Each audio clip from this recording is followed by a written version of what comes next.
वज्रतुल्य बख्तरबंद अश्व जब रणभूमि में गर्जित हुआ तो धरती की आत्मा भी अपने स्तंभन में बोल उठी।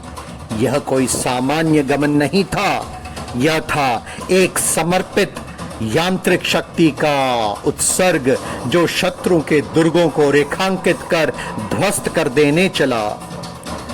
टैंक का उदय मात्र सामरिक आयोजन नहीं, बल्कि यह उस परंपरा का यथार्थ है जहां स्वाभिमान, साहस और रणनीतिक मेधा एकाकार होते हैं।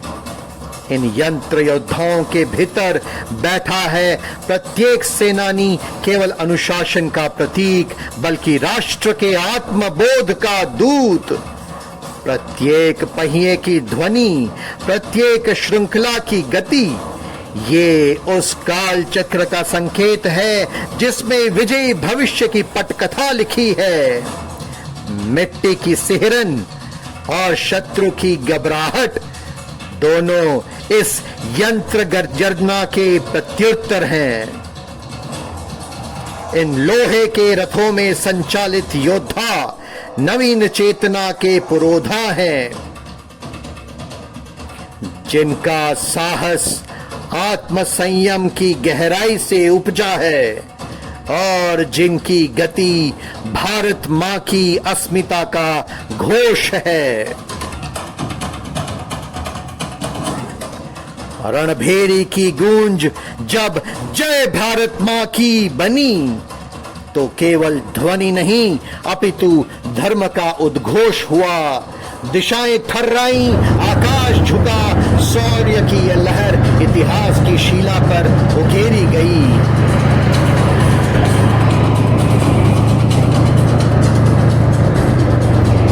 टैंक की धात्विक भुजाएं जब अपनी प्रचंड वेग में चली तो वह केवल एक तकनीकी संरचना नहीं रही, वह राष्ट्र रक्षा की चेतन प्रतिमा बन गई जिसमें वीरता, विज्ञान और विजेता का समागम होता है। इन रचनाओं का संचालन मात्र एक सामरिक अभिव्यक्ति नहीं बल्कि यह उस तात्विक बिंदु पर पहुंचा संवाद है जहां भारतीय बख्तरबंद कोटि धर्म, राष्ट्र और न्याय की भाषा बोलता है। ये टैंक न केवल भौगोलिक सीमाओं को परिभाषित करते हैं बल्कि समय के गर्भ में छुपे स्वर्णिम क्षणों को यथार्थ में बदलने की क्षमता रखते हैं। इनका प्रत्येक आघात, हर संरचण रणभूमि को एक पुण्य क्षेत्र में रूपांतरित कर देता है।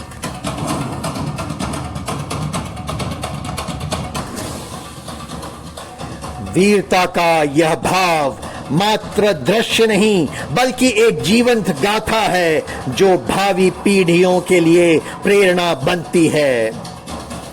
इन लोहे के अश्वों के भीतर जो आत्मा है वह भारत की शाश्वत चेतना का यंत्र रूप है।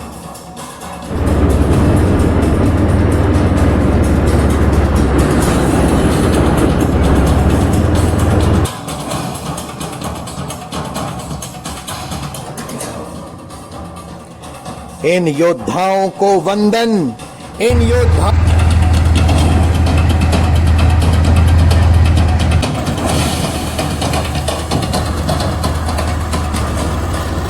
नमन उन अमर वीरों को जिनके तपस्वी त्याग से यह राष्ट्र जीवित है, जो लौटे नहीं पर जिनकी प्रेरणा चिरकाल तक प्रज्वलित रहेगी। उनके रक्त से सींचे गए कर्तव्य पथ पर चलना भारत के प्रत्येक सैनिक, प्रत्येक नागरिक का प्रण है, प्रत्येक नागरिक का प्रण है।